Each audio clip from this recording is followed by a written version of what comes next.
Hey guys, Mario here, and I want to show you guys right now. The very first product I began working on was the Master Mattes. These are 12 shades inspired by human skin tones, which I'm going to show you guys and demonstrate in just a bit and explain to you how that works. This is a truly universal palette. This formula is very, very luxurious. So if I would ever be able to dream up a palette of matte shadows that I know that I could take to use on all my clients of all ethnicities and all skin tones, this would be it right here. The shades all range from light to deepest here. The top 4 rows I use mostly for all over shades and for highlighting.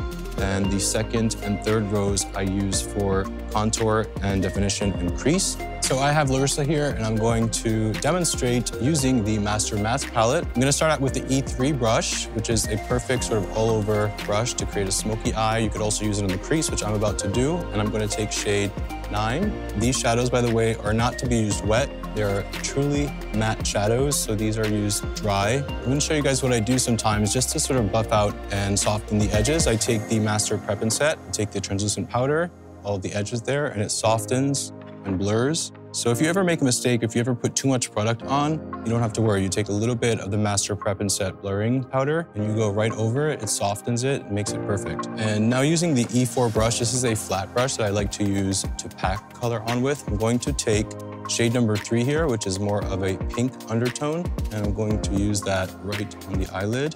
And obviously when you pack color like this, using this brush, you're going to get more coverage and more pigment. All right, so that was it. Just a quick and easy way how to use the Master Mattes eyeshadow palette. I hope you guys enjoyed and stay tuned for more content.